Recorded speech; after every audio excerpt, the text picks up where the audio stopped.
वालेकुम सर। वालेकुम अस्सलाम। क्या हाल है? अल्लाह का करम है, आप सुनाइए। ये सुनने में तो बस यही आ रहा है कि मुल्क डिफ़ॉल्ट पे जा रहा है, मुल्क के हालात बुरे हैं, इकोनॉमी मतलब बहुत बुरा हाल है, IMF पे लोन, हमारा लोन, उसका लोन, मतलब आम बंदे की समझ में नहीं आता कि ये इतना बड़ा सिस्टम है, चल कैसे रहे। बस उसको ये पता है कि मसला क्या है। तो ये आम बंदे को कैसे समझाया जाए ये मसला, ये सिस्टम? बिस्मिल्लाह। देखिए खुर्रम, बड़ी सिंपल सी बात है, इसको हम डेली अपनी रूटीन से समझाने की कोशिश करते हैं। आप अपनी ज़िंदगी जो घर में गुजारते हैं उसमें आपका एक अखराजात होते हैं और आपकी एक कमाई होती है जी। अगर आपकी अखराजात आपकी कमाई से ज़्यादा हो जाएं तो क्या होगा? नुकसान में जाएंगे आप, डेफिसिट हो जाएगा। आप इधर उधर से उधार पकड़ेंगे उस अखराजात को पूरा करने के लिए। तो अगर आपकी अप्रोच ये है कि मेरे अखराजात तो भाई इतने ही हैं और मुझे अपनी कमाई बढ़ानी है, पैसे कहीं से पकड़ने हैं मुझे ताकि मेरे अखराजात पूरे हो सके, तो आप या तो कमाई बढ़ाइए या आपने लोन इधर उधर से उधार पकड़िए और एक टाइम आएगा वो उधार इतना बढ़ता चला जाएगा कि आपके सर पे आ जाएगा। तो एक मुल्क के साथ भी यही होता है। तो ये हमारे भी क्या, ये क्योंकि हम तो सुनते जा रहे हैं नया लोन आ रहा है, नया लोन आ रहा है, नया लोन मतलब बढ़ते जा रहा है। देखिए इसमें भी दो चीज़ें हैं। एक तो लोन हम लोग लेते हैं अपने अखराजात पूरे करने के लिए क्योंकि हमारी एक्सपोर्ट्स कम रही हैं हमेशा और इंपोर्ट ज़्यादा रही हैं। अच्छा, इंपोर्ट किन चीज़ों की होती हैं? वो चीज़ें जिनके बगैर हमारी इकोनॉमी सर्वाइव नहीं कर सकती। ये ज़रूरत ज़िंदगी की इंपॉर्टेंट तरीन चीज़ें, वो दवाइयाँ, वो इंडस्ट्री जिनका रॉ मटेरियल यहाँ पे प्रोड्यूस नहीं होता पाकिस्तान में। ऐसी बहुत सारी इंडस्ट्री, हर इंडस्ट्री का कुछ ना कुछ बाहर से इंपोर्ट हो रहा होता है। तो प्रोड्यूस होता नहीं है, हम करते नहीं। देखिए इसमें भी फिर सिचुएशन है, बहुत सारी चीज़ें प्रोड्यूस होती ही नहीं है, बहुत सारी चीज़ें ऐसी हैं जो प्रोड्यूस कर सकते हैं लेकिन नहीं कर रहे हैं, और बहुत सारी चीज़ें ऐसी जिनका हम ऑल्टरनेट या नेमुल बदल ढूंढ सकते हैं लेकिन हम नहीं ढूंढते। अच्छा, जब हमारी इंपोर्ट ज़्यादा होती है, फ़र्ज़ करें हमारी 24 अरब डॉलर की इंपोर्ट है महीने की, और हम जो चीज़ें बनाते हैं एक्सेस में, सरप्लस में, वो एक्सपोर्ट करते हैं, उससे हम कमाते हैं डॉलर। अब वो हमारी एक्सपोर्ट जो है अगर फ़र्ज़ करें 20 अरब डॉलर की है और हमारे इंपोर्ट 24 अरब डॉलर की, 4 अरब डॉलर हमें हर महीने चाहिए कहीं से भी ताकि हम अपनी इंपोर्ट पूरी कर सकें। अब इसमें फर्दर दो तरीके हैं जो हमारे हुक्मरान नहीं कर पा रहे, और गालिबन जहाँ तक मैं समझता हूँ, मैं किसी पॉलिटिकल साइड की फेवर नहीं कर रहा, लेकिन जो पिछली गवर्नमेंट थी उसने शुरू में तो बहुत मिस परफॉर्म किया 1.5 साल, लेकिन लेटर ऑन आखिरी के 1-2 साल उन्होंने इस पॉलिसी को सही अप्लाई कर दिया था और सही ट्रैक पे आ गए थे। वो ये कि आपको करना क्या चाहिए अपने मुल्क के अंदर, सिंपल फार्मूला है कि अपने एक्सपेंसेस को कट डाउन कीजिए। सबसे पहले तो अपने अखराजात को कम कीजिए, जो बजट डेफिसिट, ताकि आप टैक्स ज़्यादा कलेक्ट कर सकें और ज़्यादा से ज़्यादा लोन पे बैक कर सकें। अब हमारा 5,000 अरब या 6,000 अरब का हमारा बजट होता है, यानी कि टैक्स कलेक्शन होती है, उसमें 3,000 अरब तो हम लोन रीपेमेंट में भेज देते हैं। फिर 1,000-2,000 अरब हमारा जो है आर्मी ले लेती है, डिफेंस बजट हो जाता है, वो भी ज़रूरी है। तो फिर आवाम पे खर्च करने के लिए कुछ बचता नहीं। अब हमें करना क्या चाहिए? हमें अखराजात कम करने हैं अपने। नंबर 1, अखराजात कैसे कम करने? ये जो हाथी जैसे इदारे हमने पाले हुए हैं, ये अंधे को भी पता है कि PIA ओवर एम्प्लॉयड है, रेलवे ओवर एम्प्लॉयड है, नादरा ओवर एम्प्लॉयड है, OGDCL ओवर एम्प्लॉयड है, स्टील मिल बंद हो चुकी है, जितने भी पाकिस्तान पोस्ट ओवर एम्प्लॉयड है, जितने भी इदारे जो मुल्क का बजट का एक मेजर चंक खा रहे हैं, इनको कट डाउन किया जाए, इनको एफिशिएंट इफेक्टिव बनाया जाए। वो बनाने नहीं देते, ये पॉलिटिकल भर्तियां करते हैं जो भी हुकूमत आती है। क्योंकि ये जब भी इस तरह के मैं देखा है माजी में, ये इन्होंने पास करने की कोशिश की है कि भाई एफिशिएंट बनाओ, लोग कम करो, जितनी ज़रूरत है उतने रखो। इस तरह हमारी ये एयरलाइन का था कि, लेकिन नहीं करते ना जी मसला क्यों नहीं करते? पॉलिटिकल इसमें भर्तियां करते हैं, लोग ऐड करते हैं, पॉलिटिकल जॉब्स उनको देते हैं, और जब उनको निकाला जाता है कोई दूसरी गवर्नमेंट आके तो वो रोडों पे आके एहतजाज करते हैं। सिंध गवर्नमेंट में देख लें, टीचर्स जो गवर्नमेंट स्कूल के टीचर्स हैं, PIA में देख लें, स्टील मिल में देख लें, कितने एहतजाज हुए हैं। इनको हमें कट डाउन करना पड़ेगा। दूसरी चीज़ ये कि हमें अपनी एक्सपोर्ट बढ़ानी पड़ेगी। पिछली गवर्नमेंट ने इस चीज़ में काफ़ी हद तक चीज़ों को कैचअप कर लिया था, और कैचअप करने के बाद हमारी एक्सपोर्ट बढ़ गई थी और एक्सपोर्ट से हमारे सरप्लस पैसा आ रहा था। यानी कि हर महीने अगर हम 24 अरब रुपए की एक्सपोर्ट कर रहे हैं और हमने अपनी इंपोर्ट कट डाउन की, वो 20 अरब पे आ गई, तो हमें 4 अरब डॉलर बचना शुरू हो जाएगा, तो हम अपनी लोन रिपेमेंट शुरू कर देंगे।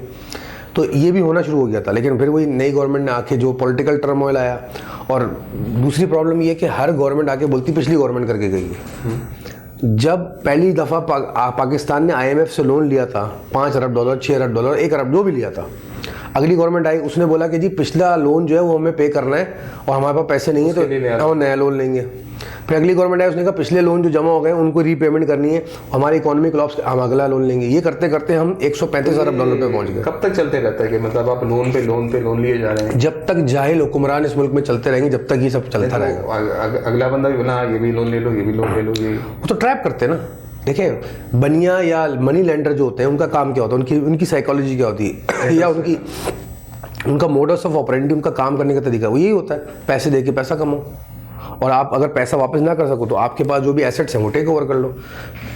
IMF जब आपसे कोई डील साइन करता है तो उस डील के जो एग्रीमेंट होता है उसमें क्लियरली लिखा होता है कि आप जो हमसे पैसा लेना है, ये पैसा रिकवर करने के पूरे राइट्स हमारे पास हैं और हम आपको बताएंगे कहाँ कहाँ टैक्सेस लगा के आपने पैसा कलेक्ट करना है। तो ये इसी वजह से हमारी ये फ्यूल की प्राइसेस हर चीज़ में वो इतनी बढ़ गई है। इसलिए आप आए दिन सुनते हैं कि IMF के कहने पे हमें फ्यूल की प्राइसेस बढ़ानी पड़ेगी, डॉलर रेट को खुला छोड़ना पड़ेगा, हमें ये करना पड़ेगा, हमें टैक्सेस लगाने पड़ेंगे, हमें बिजली के रेट महंगे करने पड़ेंगे, हमें गैस के रेट महंगे करने पड़ेंगे। तो IMF बोलता है ये जो पैसा मैं आपको दे रहा हूँ ये वसूल भी मैं ही करने का राइट है मेरे पास, और मैं डायरेक्ट करूँगा आपके मुल्क को कहाँ कहाँ से आपने पैसा जमा करना है। और क्योंकि उन्होंने एग्रीमेंट साइन किया होता है, लायबल होते हैं। अगर आप उस एग्रीमेंट को डिसऑनर करेंगे, उसको फॉलो नहीं करेंगे, तो वो एग्रीमेंट इंटरनेशनल कोर्ट में चैलेंजेबल होता है और आपका मुल्क फिर बैड डेब्ट में आ जाएगा या बैड नेम में आ जाएगा, ब्लैक लिस्टेड हो जाएगा पूरी दुनिया में। भाई ब्लैक लिस्ट का मतलब क्या? फिर कोई भी बैंक, इंटरनेशनल बैंक, कोई भी क्रेडिट एजेंसी, कोई भी बड़ा इदारा आपसे डील या कोई भी काम करने को तैयार नहीं होगा। डीलिंग, आपसे बाइंग और सेलिंग, ट्रेडिंग करने के लिए लोग तैयार नहीं होंगे। तो सैंक्शंस लग जाएंगे जी। ये नहीं हो सकता कि वो लोग बोल रहे थे कि बस बोल दो लोन नहीं है और दो ही नहीं।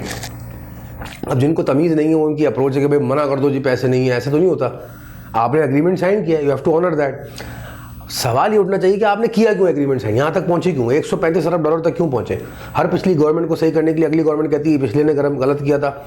फर्ज करें आज की तारीख में आपको गवर्नमेंट मिल गई और आप जहाँ भी खड़े हुए हैं यहाँ खड़े हुए हैं, अगर आप वाकई में जेन्युइन लीडर हैं और आपको तमीज़ है इकोनॉमिक्स की, तो होना क्या चाहिए, लोन कम करो, यहाँ से कम होना शुरू होना चाहिए ना। आज 135 अरब है तो अगले 5 साल में आप जब जाएं तो 120 अरब 110 अरब रहना चाहिए, कम होना चाहिए ना जी। ऐसा तो नहीं है आपने लोन, आप आए 135 अरब लोन है मुल्क के ऊपर और आपने 5 साल रूल किया और लोन जो 160 अरब हो गया। उससे मसला तो और बुरा हो रहा है, मतलब और गड्ढा गहरा खोदे जा रहे हैं और लोन लेके और तो और ये जितने हुक्मरान हैं ये दूसरे के ऊपर जो है ना ब्लेम गेम खेलते हैं, झूठे फिगर्स कोट करते हैं कि नहीं जी पिछली गवर्नमेंट ने ज़्यादा लोन लिया, मिस फिगर्स कोट करते हैं। अब ये तो सब हो रहा है इस मुल्क के अंदर। अच्छा, ये लोन की तो बात हो गई, लेकिन हम उसमें भी सुन होते हैं कि ये डॉलर की रेट इस तरह 300 तक जा रही है। ये इतना फर्क क्यों होता है कि करेंसी में कि भाई मैं पाकिस्तानी 1 रुपए दूं या डॉलर मतलब $1 हो तो उसका एक्सचेंज का रेट का इतना फर्क? एक्सचेंज रेट इंटरनेशनली डिसाइड होता है कि आप देखिए, पहले ये होता था कि स्टेट बैंक जो होता है आपका कस्टोडियन होता है, मुल्क का खजांची होता है एक तरीका, और मुल्क के सारे बैंकों को डायरेक्ट करता है। स्टेट बैंक के पास जितने रिजर्व होते हैं, और रिजर्व 2 सूरत में हो सकते हैं, या तो सोने की सूरत में या डॉलर्स की सूरत में, इंटरनेशनल करेंसी डॉलर। सोने की सूरत में बहुत कम ममालिक रखते हैं जो बहुत ही ज़्यादा अमीर होते हैं और बहुत स्ट्रांग होते हैं, बाकी ममालिक जो है गोल्ड डॉलर के रिजर्व रखते हैं। अगर आपके डॉलर के रिजर्व्स कम है, आपके पास, आपके मुल्क के पास as a country buying power नहीं है, तो आपकी करेंसी की वैल्यू नहीं होगी इंटरनेशनल मार्केट में। अच्छा, the lesser you have reserves the lesser the weaker your currency. हमारे तो रिजर्व्स तो बिल्कुल, तो हमारी करेंसी भी तो इसलिए ये हाल है। प्लस जो आपकी करेंसी की डीवैल्यूएशन की परसेंटेज होती है जिसको हम इन्फ्लेशन कहते हैं, अगर वो परसेंटेज क्या है, अगर वो परसेंटेज ज़्यादा, जो कि अभी पाकिस्तान की फुल टाइम हाई हिट की 31.5% इन्फ्लेशन हो गई है, अगर आपके पैसा की गिरने की जो सतह है या परसेंटेज है वो तेज़ी से बढ़ती जाएगी, आपकी करेंसी की वैल्यू और कम होती जाएगी। तो ये हम डॉलर में क्यों अपना रख रहे हैं सर, हम गोल्ड में क्यों नहीं रखते, ऐसी कोई चीज़ में वैल्यू बढ़े? आप कह रहे हैं कि हम अपना रिजर्व कागज़ में क्यों रखते हैं, सोने में क्यों नहीं रख सकते? अभी तो हमारे पास कागज़ खरीदने की औकात नहीं है, तो सोने में कहाँ से रखेंगे? इस सब में पिसता कौन है? आम बंदा। आम बंदा कौन? मतलब ये जो क्या बिजनेसमैन पिस रहा है? नहीं, बिजनेसमैन होते हैं एग्जैक्टली। जो इसका सबसे बड़ा हिट ले रहा है इस वक्त और एक्चुअली जो परेशान है वो नौकरी पेशा आदमी जो कुछ ही किसी भी सैलरी में काम कर रहा है, उसकी रेड लग रही है इस सिचुएशन में। क्योंकि ये बड़े वाले बिजनेस वाले बंदे तो बदमाश बैठे हैं, उनके पास देखिए बदमाश नहीं, देखिए कॉमन सेंस है खुर्रम। ये कप मैं लेता हूँ 10 रुपए का और बेचता हूँ 12 रुपए का, 2 रुपए यानी कि 20% मेरा प्रॉफिट मार्जिन है। मुझे आगे से कप महंगा मिलना शुरू हो गया, मैं बिजनेसमैन हूँ, मैं ट्रेडर हूँ, मुझे आगे से कप 14 रुपए का मिलना शुरू हो गया। मेरा प्रॉफिट मार्जिन कितना है? 20% ना। मैं 14 रुपए में 20% रख के प्रॉफिट मार्जिन अपना रख दूँ, 14 रुपए में 20% 2.4 हो जाएगा जी। मेरा 20% वही का वही है, महंगाई कितनी भी हो, सही है। मेरा 20% वही है, मैं 20 का 30 भी परसेंट कर सकता हूँ, 25 भी कर लूँगा कि भाई महंगाई आगे के नाम पर, पीछे से महंगा मिल रहा है, आगे मैं एंड यूजर को तो महंगा ही बेच दूंगा। मैं ट्रेडर को प्रॉब्लम नहीं, बिजनेसमैन को इतनी प्रॉब्लम नहीं है, क्योंकि उसकी सैलरी तो वैसी रहती है। तो अच्छा, जो सैलरीड पर्सन है ना, उसकी बेचारे की मौत कहाँ आ रही है कि उसकी 20,000 रुपये तनख्वाह है ना, और इन्फ्लेशन 30% के हिसाब से बढ़ी, तो उसकी तनख्वाह 30% के हिसाब से नहीं बढ़ती, उसकी तनख्वाह 5, 7, 10% बस, इससे ज़्यादा नहीं। बेसिकली उसको प्रॉब्लम क्या आ रही है, 30% करेंसी डिवैल्यू हो रही है, तनख्वाह उसकी 10% से बढ़ी है, 20% का उसको हिट लग रहा है। नहीं होगी, उसको हिट जी, उसको हिट लगेगा, 20% का हिट लगेगा। तो मतलब आम बंदा काम वही कर रहा है, उसी काम के अब वो सालाना कम पैसे देखिए ले आप रहा है। गौर करें ना, गवर्नमेंट एम्प्लॉइज हैं, उनको सारी पर्क्स मिली होती हैं याची, और ऊपर की कमाइयाँ तो उनकी अलग होती है। सैलरी तो 10% होती है जो उनकी एक्चुअल ऊपर की कमाई होती है। बिजनेसमैन है, वो अपने प्रॉफिट मार्जिन एडजस्ट करता है और प्लस वो वेल ऑफ होता है। मैं अगर साल का 1 करोड़ रुपए या 10 लाख रुपए या 15 लाख रुपए कमा रहा हूँ महीने का, तो उसमें 1-2 करोड़ कम भी हो जाए तो मसला नहीं, मैं अगर 15 लाख रुपए महीने का या 20 लाख रुपए या मैं 50 लाख रुपए मेरा प्रॉफिट हो रहा है हर महीने, तो अभी मेरे घर के अखराज आते 5 लाख, भाई 6 लाख हो जाएंगे, 7 लाख हो जाएंगे।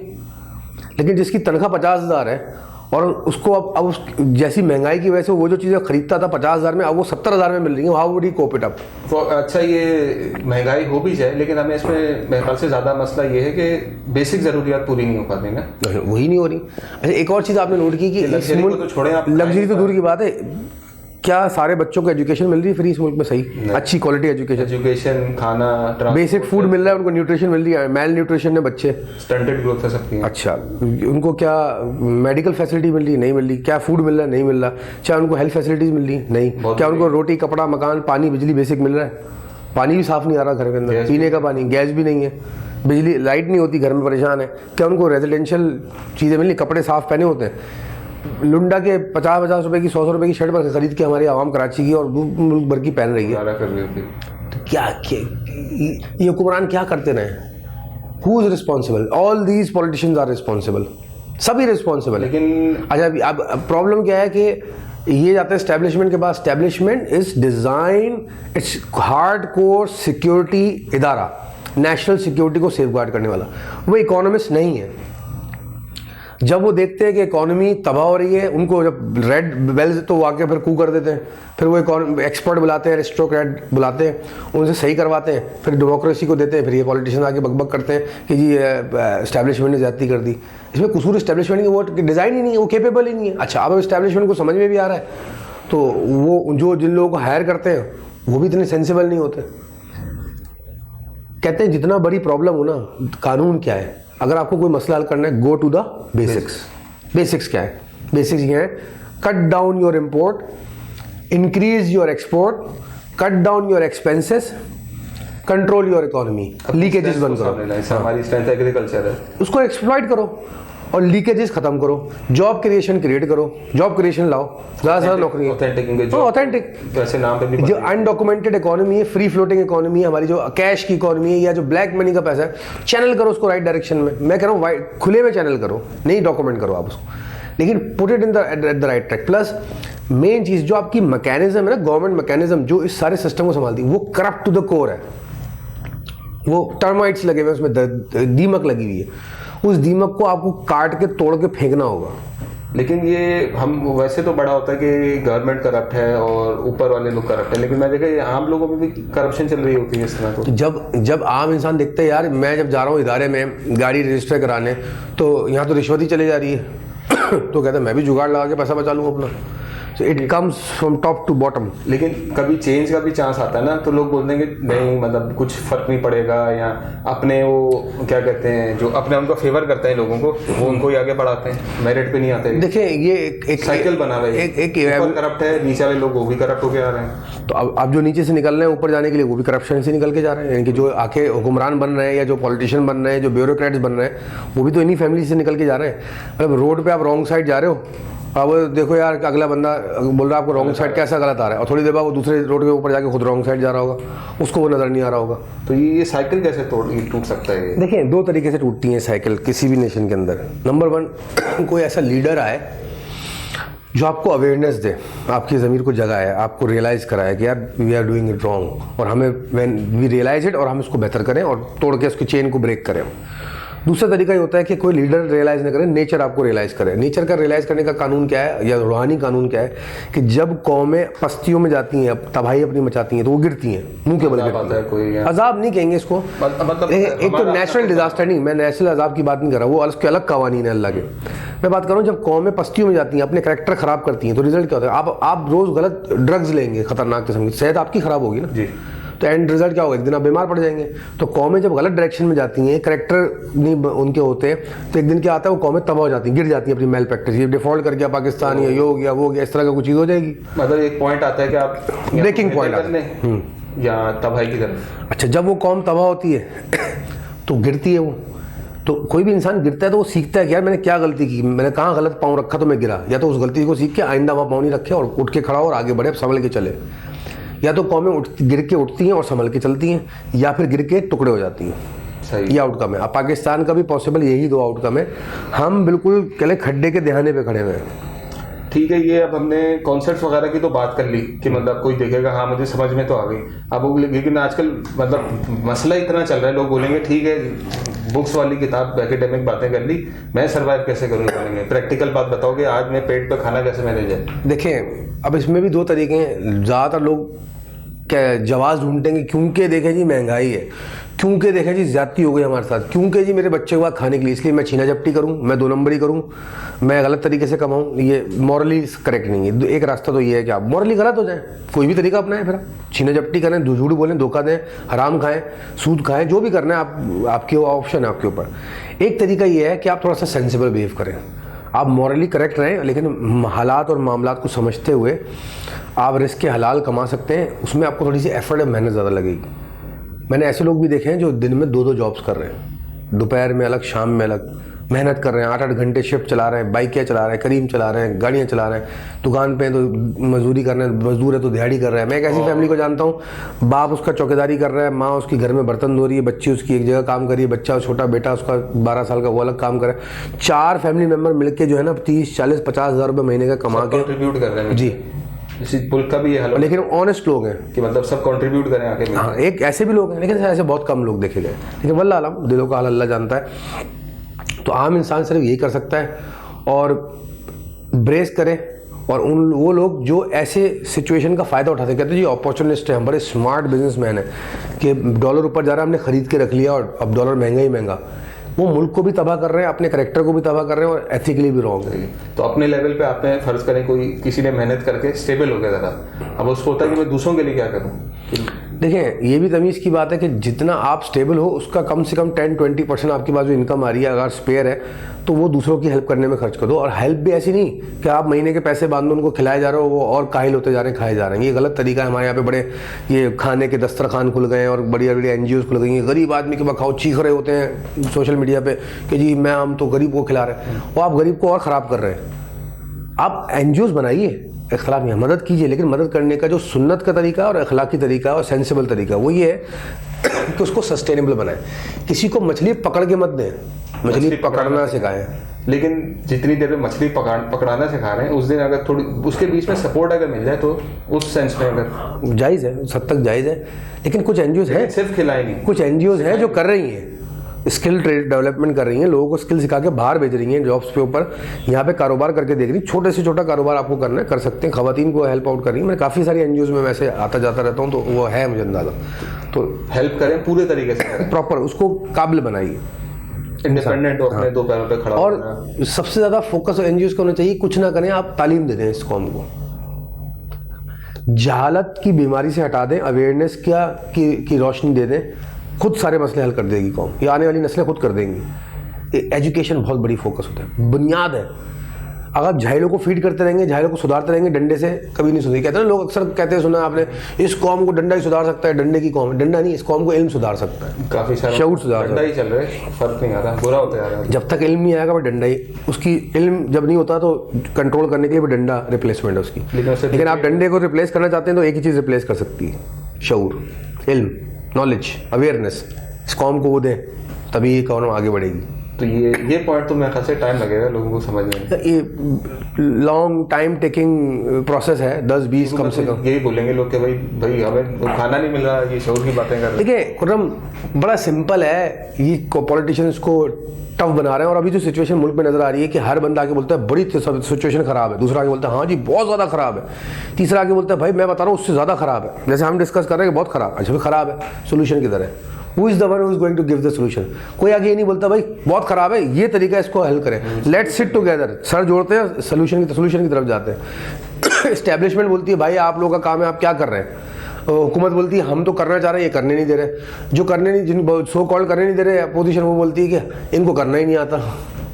और मेरे ख्याल से एक और भी थोड़ा माइंडसेट भी खराब हो गया, हम लोग ज़्यादा तंज पसंद हो गए कि नेगेटिविटी में ही मज़ा ले रहे होते हैं कि उसके वो नेगेटिव बातें कर। हमारे पॉलिटिशियंस बदतरीन लेवल पर हैं अखलाकियात और इंसानियत के, तमाम पॉलिटिशियन चंद एक एक्सेप्शन छोड़ के, और ना विजन है उनके, ना अप्रोच है, ना उनकी नॉलेज है। आपको क्या लगता है, मैं नाम नहीं लूंगा यार, जब लोग बोलते हैं कि फला को फेवर कर रहा है, देखने की जरूरत नहीं, टीवी में देख के पता चल जाता है। जितने पॉलिटिशियन नजर आ रहे हैं, आपको लगता है कोई एक भी केपेबल है इकोनॉमी पे बात करने के लिए? उसको पता है मैक्रो इकोनॉमिक्स का demand supply equilibrium market monopolistic perfect competition, ये सारे क्या कवानीन पता है उसको? वो तो बोलेंगे क्या, मार्क्सिज्म क्या है, एडम स्मिथ की इकोनॉमिक्स की बात कर रहे हैं। अभी मैं एक वीडियो देख रहा था, उसमें उन्होंने बनाई हुई थी कि जितने भी लोग एमएलए हैं वो पार्लियामेंट में आ रहे थे, उनकी वीडियो बना रहे थे, उनके पास कौन कौन सी गाड़ियाँ सुन के आते हैं। तो मुझे एक भी बंदा नजर नहीं आया जो फिट हो फिजिकली। उनके पेट निकले हुए थे, वेस्ट कोट पहन के, वो अपने अंदर फिरौन थे, अपने अंदर बड़े अकड़े हुए थे कि ये हम बड़ी चीज है, और मर्सिडीज से और लैंड क्रूजरों से उतर के जा रहे थे, और उनको लग रहा हम बड़े बिजी हैं, हम मुल्क की भाग दौड़ हमारी लुक बिजी डू नथिंग वाली उनकी सिचुएशन है। सारे पॉलिटिशियन जब इनसे बात करो टॉक शो में, देखो उनको किसी भी कोई मिनिस्टर है, कोई भी है, एमएलए है, कोई भी है, कि भाई आपके क्या वो बड़ा भाई ये इशू है, 18वीं तरमीम बड़ा मसला है, फला चीज। पार्लियामेंट ये डिस्कस करने के लिए अवाम उधर भूखी मर रही है या अपनी सियासत में बहस करे जा रहे हैं। वो फला नहीं कह दिया, उसको गिरफ्तार कर लो, उस पर केस कर लो, वो फ्रॉडिया है, उसने इस पे एक केस बना दो, उस पे। ये थिएटर बनाया ना, ड्रामा चल रहा है किस्म जोकर सर, थिएटर तो थिएटर में तो आर्टिस्ट परफॉर्म करता है ना, जोकर क्या करते हैं? आर्टिस्ट है ना हमारे। हाँ, नहीं सारे जोकर्स क्या करते हैं? जंपे मारते हैं उधर and they try to prove you कि आप कुछ ना कुछ कर रहे हैं। सर्कस हाँ, सर्कस चल रहा है। जोकर भी सारे जोकर है, और ये बंदर हाथी और ये सब डिस्ट्रैक्शन है, मेन मसला उसमें डिस्ट्रैक्शन है, और ये कहीं लेके नहीं जाएंगे आपको। ये सिवाय खड्डे के इस मुल्क को कहीं नहीं लेके जाएंगे। और चंद एक इसमें से अगर एक आध पॉलिटिशियन भी जो ऐसा जो तमीज का है, मैं नहीं बोला सारे गंदे, लेकिन 10% इसमें से क्या कर देगा वो? 5% पॉलिटिशियन अगर तमीज का है, उसकी कौन सुनेगा? अगर 10 जाहिल चीख रहे हो तो एक पढ़ा लिखा खामोश बैठा हो, उसको कौन सुनेगा? तो ये आम बंदा भी ये पॉइंट लेके नहीं बोल सकता कि भाई देखें पूरी सोसाइटी करप्ट है, मैं क्या कर सकता हूँ। देखें, ये जो इस तरह के लोग होते हैं ना, वो आपको उलझाते हैं। किस चीज में उलझाते हैं? आपने ऐसे क्यों बोला, आपने ये बात ऐसे क्यों बोली, वो बात ऐसे क्यों नहीं, ये तो हम बात, they distract you from the vision.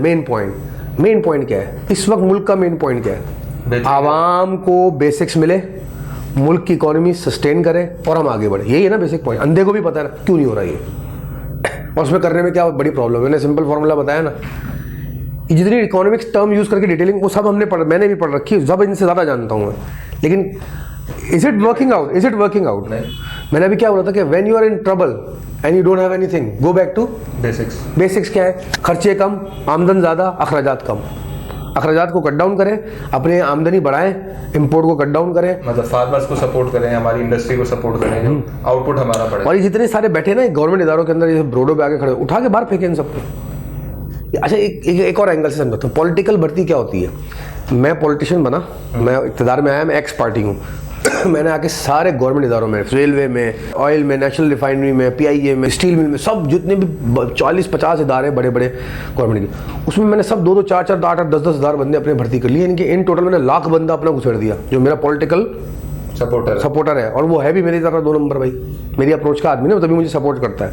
उसने जाके अपनी खाना पीना शुरू कर दिया उन इदारों को, पैसा रिश्वत ये वो सब गंद मचाई, और उस लाख बंदे की फैमिली भी होगी, ज़ाहिर बात है, उसको इन्फ्लुएंस भी रखता होगा, कमा के वो देता है फैमिली को, तो वो बदमाशी से फैमिली को कहेगा जहाँ मैं वोट बोलता हूँ वहीं डालो।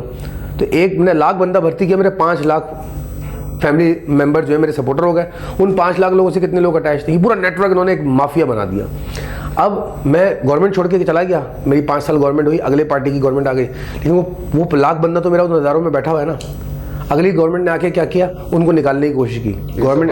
अच्छा, गवर्नमेंट इदारे से निकालने के लिए एक पंचायत, एक लंबा प्रोसेस है, ब्रिटिश के ज़माने का चल रहा आ रहा है वही। ये सब बाहर रोड पे आके खड़े हो जाएंगे, रोड पे आके निकाल नहीं देंगे। अच्छा, फिर पार्टी ने क्या सोचा, अगली ने, भाई इनको तो निकाल नहीं सकते, अब तरीका क्या है, हम अपने भी तो नहीं भर्ती कर देते हैं, ताकि अगली दफ़ा जब हम पावर में आए तो हमारे पास भी इस तरह सपोर्ट हो। तो इन्होंने सारे गवर्नमेंट इदारों को इस तरह की कैप्चर कर लिया। ये डेडलॉक बना हुआ, सिस्टम को कैसे तोड़ा जा सकता है? मैंने बताया ना, एक ही तरीका है, चित्तर मारे, उठा के बाहर फेंके, पूरे इदारे रिवैम्प करने पड़ेंगे, लेकिन सिरे से। वो फिर बाहर आ जाएंगे रोडों पे। ये आवाम को पहले आके बताएं, जो भी करना चाहेगा, या बोल तो करेगा कौन। आवाम को आके ये बताए कि भाई ये है situation, I am kicking everybody out, fresh लोग आएंगे, ऑनेस्ट लोग आएंगे, मेरिट ये है, इस पे आएंगे। सही। उन्होंने तो मेरिट की भी रेड मारी बहरहाल। तो आपने पूरे इदारों को रिवैम्प करना है, पुलिस, रेंजर्स से लेकर और जो सारे इदारे, पंजाब पुलिस, जो भी की पोजीशन है जिससे ऑर्डर और स्टेबिलिटी रहती है मुल्क में, हर वो इदारा जो मुल्क के मैकेनिज्म का हिस्सा है। अच्छा, ब्यूरोक्रेसी और स्टैब्लिशमेंट वो अपनी जगह, वो कहते हैं जी हमें मुल्क की नेशनल सिक्योरिटी इंटैक्ट रखनी है, तो हम उससे तो नहीं लेंगे कॉम्प्रोमाइज़, उस पर कॉम्प्रोमाइज़ करते भी नहीं है। लेकिन सारा मसला हमारा क्या है, पॉलिटिकल और इकोनॉमी, यही मसला आ रहा है ना हमारा। वॉर तो हमारा मसला नहीं है इस वक्त। नहीं, और तो अभी तो यही चल रहा है। तो अकल के अंधों को नज़र नहीं आता कि भाई वॉर, पॉलिटिकल और इकोनॉमिक मसाइल को हल करें। कौन हल करेगा पॉलिटिकल मसाइल को? पॉलिटिशियंस कब हल करेंगे इकोनॉमिकल मसाइल को? पहले पॉलिटिशियल मसाइल तो हल करें, वो अपने पॉलिटिकल मसाइल हल नहीं कर पा रहे। तो ये लोगों का मतलब कलेक्टिव एक्शन चाहिए। उसके बाद देखें, अब आखिरी बात मैं ये कहूँगा कि या तो आवाम रोडों पर आकर उनको मारना शुरू कर देगी, तो वक्त दूर नहीं है, आई कैन फोर्स इट, नजर आता है लोगों के अंदर फ्रस्ट्रेशन। सब लोग मिलके करें, जो भी ठीक है भाई सब पाकिस्तानी है, मिलके हमें बेहतरीन। एक टाइम आएगा आवाम हर पॉलिटिशियन को मारना शुरू करेगी, XYZ ABC से लेकर XYZ सबको। क्यों कहेंगे? तुम सब कसूरवार हो यहाँ तक पहुँचाने के लिए। जैसे श्रीलंका में वो फ्रस्ट्रेट हो गए वो लोग, और उनका सही बनता है मारना, क्योंकि इन्होंने उल्लू बनाया ना। अगर काम नहीं कर सकते तो सीट से हट जाओ। कोई बड़ा पोस्ट पे बंदा रिटायर होता है, वो बाहर चला जाता है। कोई बड़ी ब्यूरोक्रेसी में बंदा रिटायर होता है, बाहर चला जाता है। मैं पर्सनली इतने मैंने लोग देखे हैं, इतनी प्रॉपर्टियाँ और उनकी अय्याशियाँ, और इंग्लैंड और स्कॉटलैंड में जाके वो बार में बैठे होते हैं, 200 पाउंड का वाइन का गिलास पी रहे होते हैं, और 2 गोरियाँ, एक इधर होती है एक उधर होती है। कितनों को देखा है? उनका क्या रखा हुआ है? अगर उनके बच्चे को सिविल हॉस्पिटल जाना है, उनके बच्चे को जिना हॉस्पिटल जाके इलाज कराना है, जमीन पे पड़े होते हैं लोग, जाके वो देखे ना। फिर उससे एक मेरा भी आखिरी पॉइंट आ गया, ये आप जो बता रहे हैं, इनका स्टेक नहीं है कोई जी। इस मामले में इमरान खान साहब से मैं एग्री करता हूँ, काफी सारे पॉइंट उनके मैं एग्री करता हूँ, वो सही बोलते हैं कि इनका स्टेक नहीं है ना लोगों का, पॉलिटिशियंस का। अगर आपने पॉलिटिशियन में काम करना है तो आपका मतलब उस पर ज्यादा यकीन आएगा जिसका स्टेक है कि उसका भी, मेरा भी फ्यूचर है इस मुल्क में आगे, मैं नहीं इसको बुरा। अगर मेरा फ्यूचर नहीं भी है कि क्या मैं इतना रिस्पॉन्सिबल हूँ कि मुझे अगर किसी चीज का जिम्मेदार बनाया तो I am honest with it. तकरीरें झाड़ने से क्या पॉलिटिशियन बनता है, लीडर बनता है? नहीं, एक्शन से बनता है। Leader is the one who Leeds from the front. अगर मैं मजदूरों से बात करने जाऊंगा, खुदाल पहले मैं मार के दिखाऊंगा कैसे काम होता है। नहीं, मैं आपके साथ खड़ा हुआ, आई एम देयर, मैं फील कर सकता हूँ खुदाल मारने में क्या तकलीफ होती है। नहीं मारे खुदाल। टैक्सी ड्राइवर के पास जाऊंगा तो मैं एक दिन गुजार के दिखाऊंगा उनको, भाई I can feel your pain, मैं जानता हूँ। मैं अगर प्राइम मिनिस्टर बन जाऊँ मिसाल के तौर पे, तो भाई मैं आवाम को दिखाऊंगा कि तुम्हारे घर में बिजली नहीं आ रही, तो मेरी बिजली बंद है, मैं भी तो 120 गज के घर में सो रहा हूँ। है इनके अंदर गट्स? नहीं। बगैर पंखे के चरपाई लगा के ऊपर सो रहा हूँ, है इनमें गट्स? नहीं, ये तो है नहीं। ऐसे इंसान को फिर देखिए वजह क्या है, why do you have to show this? Leader को क्यों लीड करना पड़ता? फिर ट्रस्ट डेवलप होता है आवाम का, फिर जो आप डिसीजन लोगे वो ऑनर करेगी, और उनकी आप तकलीफें भी समझते हैं पूरे तरह। और आप फिर उनको, अच्छा ये तो प्रूफ कर दिया उन्होंने आपको। हमारे पॉलिटिशियन क्या करते रहे, उनको बातों में ये चीज़ प्रूफ कराते रहे, प्रैक्टिकली तो दिखाया नहीं। हमारी आवाम इतनी बेवकूफ़ है माजरत के साथ, वो बातों में आ जाती है उनकी कि जी और जी फलां जी और जी फलां जी नाम लेके बस बातों में नहीं आओ, एक्शन देखो, रिजल्ट देखो। और फिर रिजल्ट भी दिखा है कि देखिए जी मैं आपकी तकलीफ समझता हूँ, अब अगले 2-3 साल में आपके बिजली का मसला हल हो गया, बिजली नहीं जाती, प्रॉब्लम सॉल्व। वो नहीं हो रहा। बहरहाल अल्लाह ताला इनको तौफीक अता फरमाए।